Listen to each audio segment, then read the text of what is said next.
Bonsoir et bonjour à toi qui nous suit maintenant sur YouTube ou Facebook, ou à toi qui va nous suivre plus tard à la télévision sur Nyota TV, à Lubumbashi et à Kinshasa. Comme tu le sais, mon nom est Ariane Kisanga et je suis une amoureuse de la présence de Dieu. Alors avant qu'on commence ce soir, je vais te poser ma question que je pose au début de chaque émission. As-tu créé de l'espace pour Dieu?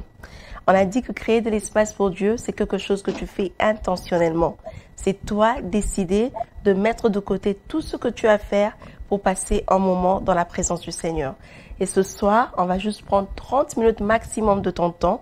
Est-ce que tu peux mettre de côté tout ce que tu as à faire pour passer les prochaines 30 minutes avec nous dans la présence de Dieu? Pour commencer, comme d'habitude, on va commencer avec une prière.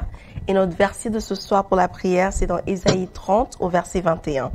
Je lis dans Louis II. La parole de Dieu dit, « Tes oreilles entendront derrière toi la voix qui dira, voici le chemin, marche-y, car vous irez à droite ou vous irez à gauche. » Ce soir, on va continuer la série qu'on a commencée la semaine passée, La sagesse d'un père. C'est une série qui est là pour t'instruire, c'est une série qui est là pour t'aider à marcher dans la bonne voie.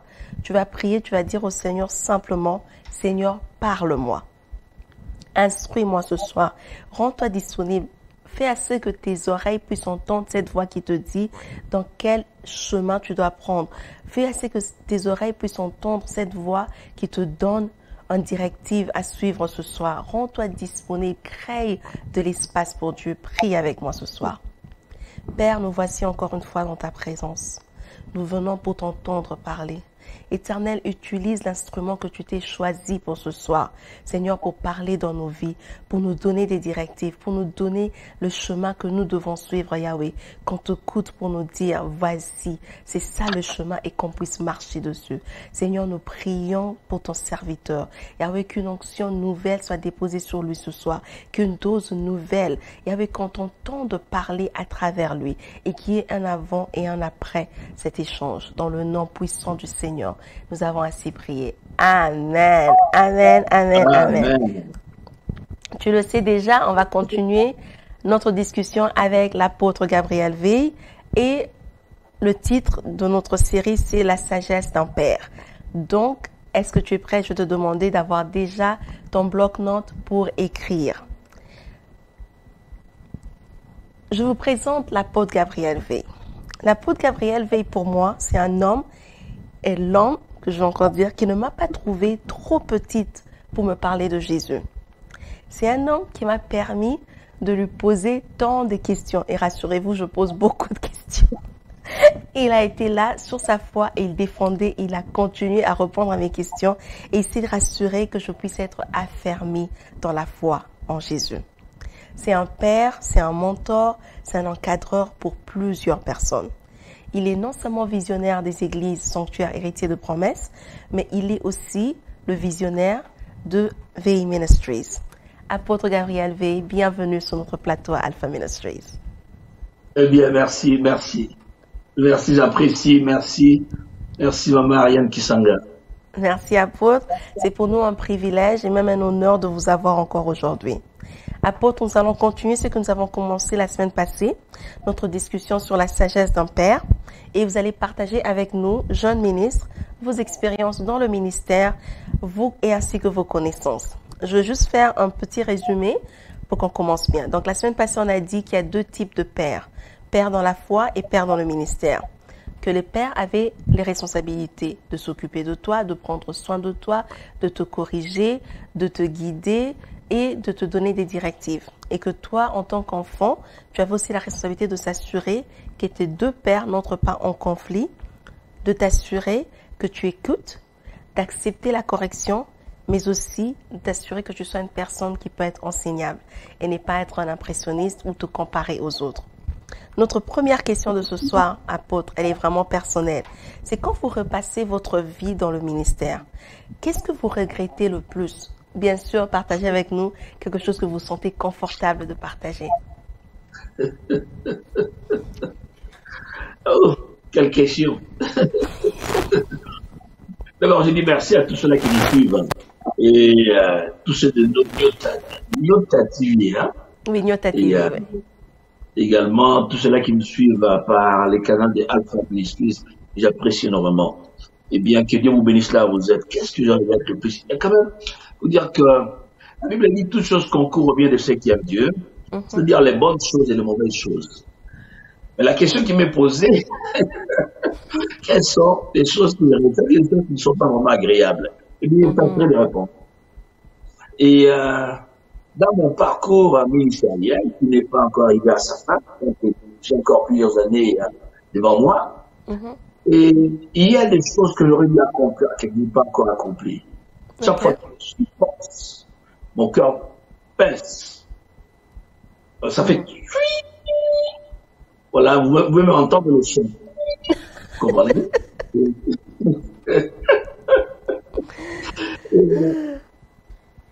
Avant de devoir en parler, laissez-moi dire, je regrette chaque fois que j'ai agi dans le ministère.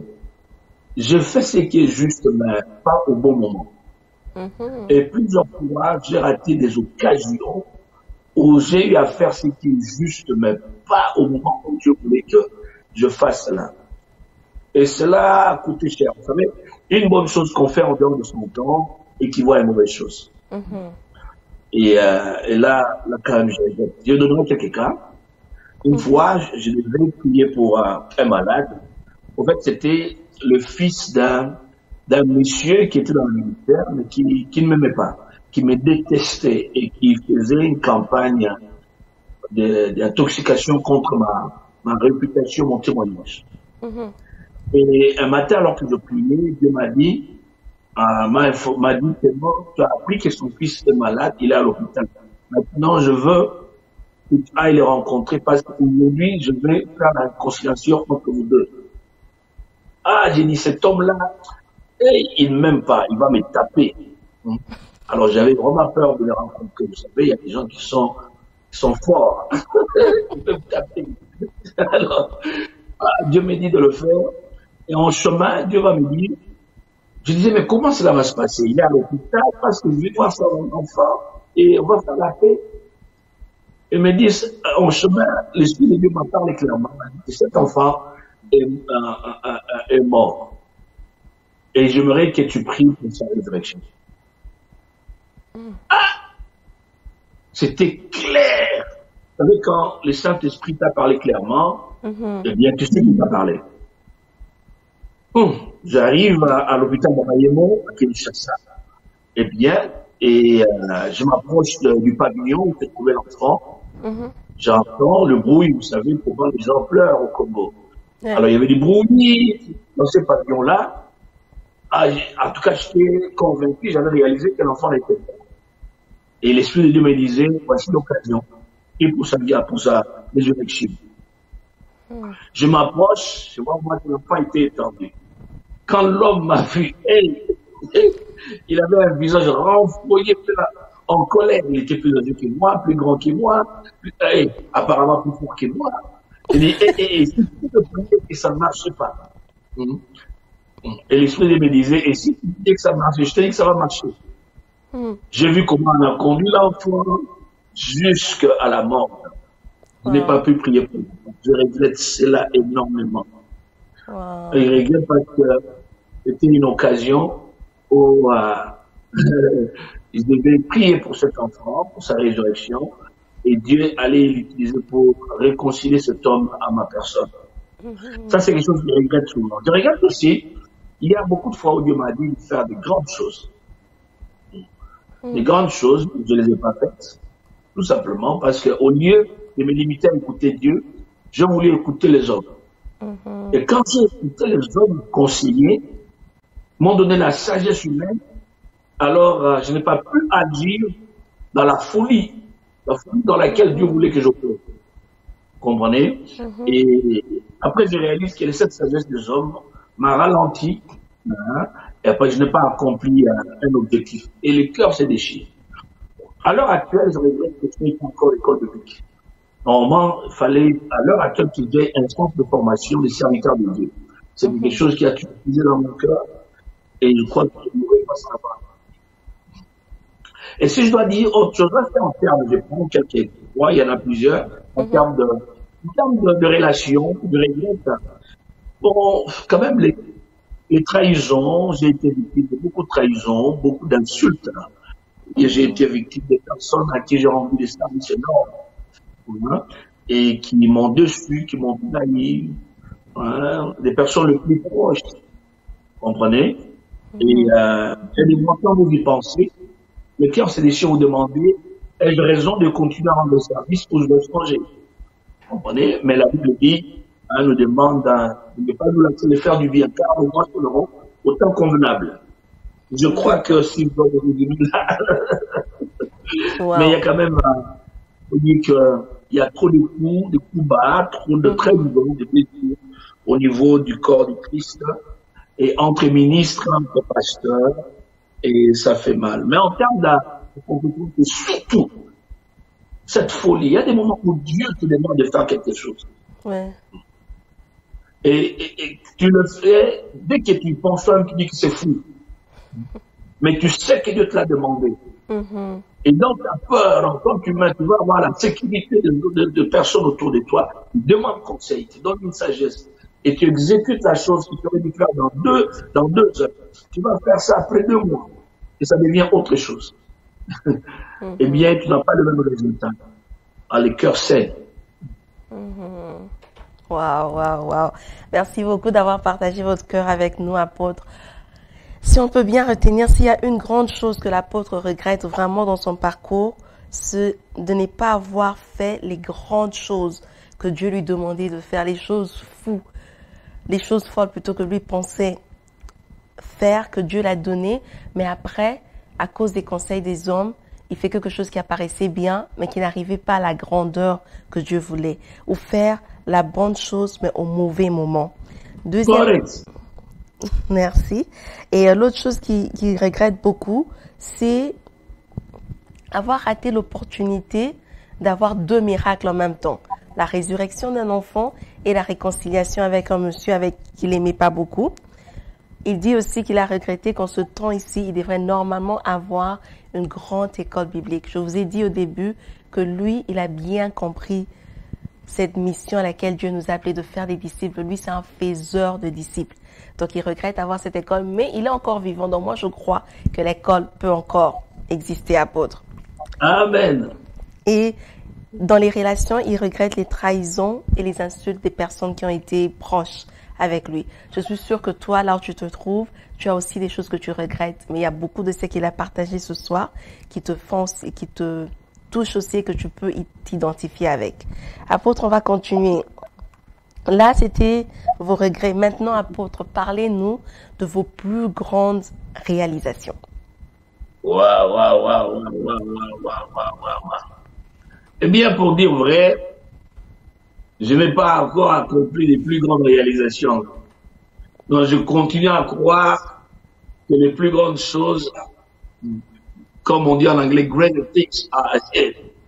Je continue à croire que les plus grandes réalisations sont maintenant. Avec quelques minutes qui nous restent à vivre sur la terre, nous allons les affronter.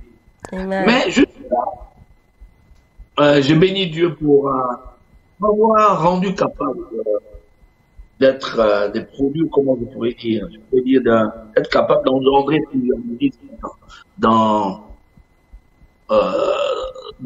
le champ. Et Dieu m'a utilisé jusque-là, en tout cas, il y a eu plusieurs ministres qui ont bu de moi, qui ont mangé de ma table. Et je bénis Dieu de m'avoir utilisé pour avoir produit des serviteurs de Dieu à travers le monde, hommes comme femmes, hein, quand je dis serviteurs de Dieu. Et pour cela, je dis en tout cas merci. Et je dis vraiment merci. Mais je continue à croire. C'est vrai qu'il y a des églises. Notre mission n'est pas d'implanter des églises comme telles. Notre mission est de pouvoir former des disciples. Ouais. Donc, nous investissons dans les individus. Dieu merci, une église locale est là, des églises locales sont là, mais nous rendons gloire à Dieu lorsque Dieu nous utilise pour nous investir dans les individus. nous pouvons dire que ce que Dieu m'a donné, je l'ai transmis à ses frères, à cette sœur. Et je peux le voir ou la voir. Aujourd'hui, dans le champ, dans la moisson du Seigneur, reproduire les choses qu'il a apprises, et même faire plus. Vous comprenez? Et là, en tout cas, ça réjouit le cœur. Ok. Ok.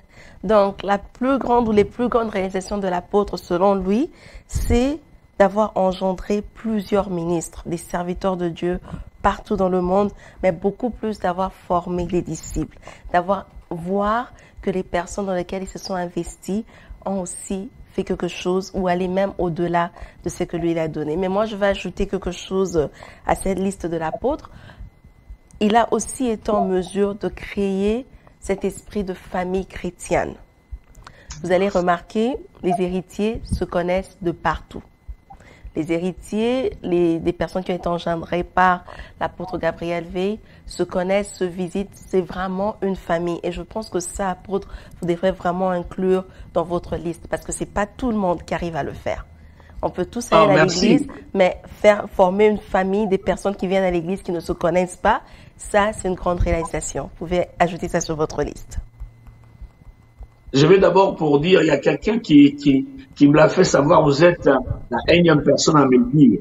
Okay. Quelqu'un m'a dit, vous avez cette capacité de pouvoir regrouper les gens, de mettre ensemble, de leur donner un sens de famille. Exactement.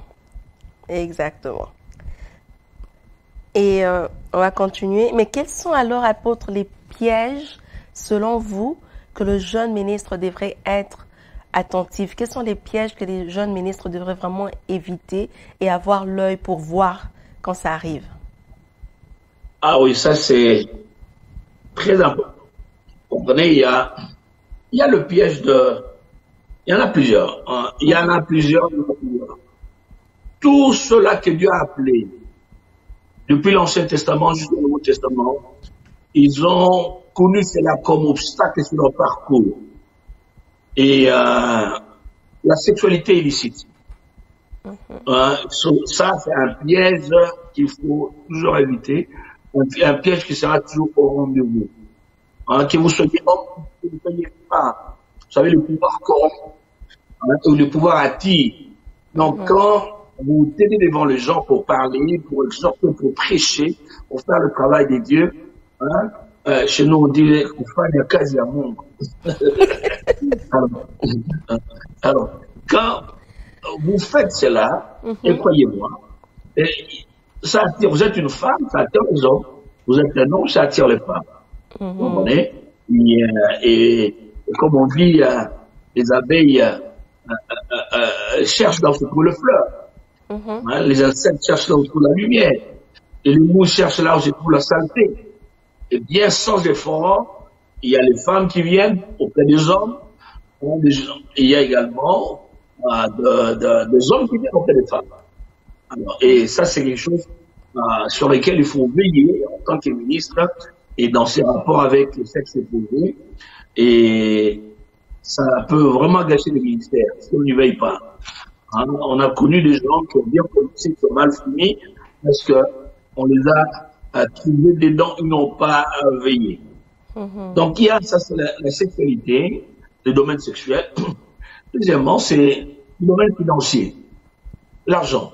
L'argent, c'est quelque chose évidemment auquel il faut beaucoup veiller. On a tous besoin d'argent pour opérer dans le ministère. Vous savez que le ministère ne marche pas sans argent. L'évangile est gratuit, mais pour véhiculer cet évangile, il faut les finances. Et c'est un peu quelquefois, ça devient un piège. Vous comprenez? Et si on ne fait pas attention. Vous savez, avec la grâce de Dieu, l'évangile vous rend célèbre, vous accorde une certaine popularité. Les gens commencent à vous rechercher. Vous comprenez? Et vous avez un sens de valeur. Dites, oh, j'ai une valeur. Oh, vous avez un sens de dignité. Alors, si on ne veille pas, bien, on devient cupide. On commence à chercher de l'argent. On voit les autres rouler dans des grosses cylindrées. On commence également à aller chercher des grosses voitures. On dit non, moi également, je dois qu'on appelle comme de Dieu. Eh bien, pour cela, un homme de Dieu, une femme de Dieu, hein, ne roule pas dans n'importe quelle voiture. Eh bien, c'est un piège, l'amour de l'argent, un piège également auquel on doit veiller. Et troisièmement, un autre piège, on doit baisser l'orgueil. Et avec cela, la popularité, l'argent, ou les femmes, ou les hommes autour de vous, les gens qui vous flattent, hein, et eh bien, vous devenez un but de vous-même, hein, vous sentez pomper de l'intérieur. Alors, je crois qu'il est important, hein, de pouvoir veiller à l'orgueil. Et quand l'orgueil est là, on devient sourd de tout conseil. On ne veut plus rien entendre. On devient têtu, vous comprenez, comme une boule de golf, vous comprenez. Et on refuse d'écouter, on résiste à tout le monde. Eh bien, quelquefois, les jeunes ministres, il y a des jeunes ministres qui croient, ils sont plus sages même que certains papas qui dirigent. Vous comprenez? Non, on devait savoir. C'est pas parce que vous êtes appelés de Dieu et que vous connaissez tout. Il y a des domaines où vous ne connaissez rien. Vous avez besoin d'apprendre. Et comme vous connaissez, par exemple, Papa Moulumba, Papa Manzambi, qui sont à Johannesburg. Vous comprenez? Je les ai dirigés, Papa Somoy. Hein? Eh bien, ce sont des gens, et pas forcément, bon, deux sont plus vieux que moi, un est moins jeune que moi, hein, mais ils ont une certaine instruction dans certains domaines. Deux sont médecins spécialistes. Donc, il y a des domaines où j'ai besoin d'eux. Vous comprenez? Il y a deux qui ont une expérience dans les domaines de la vie. Ils ont travaillé dans les grosses entreprises. Ils peuvent comprendre quelque chose. Je crois qu'il est de mon devoir d'être ouvert, d'écouter leurs conseils. Je crois que l'orgueil est tellement piège, hein, qui peut également détruire un ministère. Donc, l'orgueil qui rend finalement, on devient sourd, hein, on devient sourd et on fait ce que l'on veut. On pense qu'on est souverain. Et voilà. Ce que je dirais à un jeune ministre, attention. Ok, merci apôtre. Donc, faire attention à la sexualité illicite, faire attention à l'argent et faire attention à l'orgueil. Trois choses. Non, pas faire attention à l'argent. L'argent n'est pas mauvais, à l'amour de l'argent. Ah, faire attention à l'amour de l'argent, oui, c'est vrai que c'est très différent. Faire attention à l'amour de l'argent. Ok. Apôtre, quand vous parlez, j'ai eu deux questions qui sont venues dans ma tête que je vais vous poser, deux petites questions, en temps vers la fin déjà. Avec plaisir. Pardon? Avec plaisir. Merci. Premièrement, vous avez dit faire attention à l'amour de l'argent. Mais la semaine passée, quand vous avez parlé d'un père, vous avez dit que le père, il est celui qui prend soin de l'enfant. J'ai une question pour cela. Est-ce que, en prenant soin de cet enfant, en s'investissant dans l'enfant et en voulant assez que cet enfant commence son propre ministère, est-ce que le père a aussi la responsabilité d'investir de l'argent pour aider cet enfant à commencer le ministère? Ou est-ce que l'enfant... Ok, oui. Ok. Mais oui. Mais oui, il faut aider l'enfant à décoller selon ses moyens, à moins que le père n'ait pas assez de moyens. Okay. Mais si le père a ses moyens, il doit mettre à sa disposition tous les moyens qu'il a. Voilà. L'argent, le bien matériel, on le met à la disposition de l'enfant pour qu'il décolle. Vous comprenez? Et c'est ça un père. Vous comprenez? C'est un privilège qui vient avec des responsabilités. Il faut aider l'enfant. Voilà pourquoi le père, non seulement il corrige, non seulement il oriente, il guide, il instruit, mais il pourvoit aussi aux besoins. Et si possible, aux besoins matériels, aux besoins financiers. Je ne vais pas ici les vanter, en parler. Avec nos petits moyens, nous avons habillé les gens, nous avons nourri les gens, et nous avons donné de l'argent aux gens, avec le peu de moyens que nous avons. C'est ça, en fait. Ok, merci beaucoup. Donc, le père a aussi la responsabilité de s'investir dans le ministère de son enfant, pas seulement spirituellement, mais aussi matériellement avec de l'argent et des biens matériels. Une autre question selon ses moyens. Selon ses moyens, bien sûr. Une autre question à poser.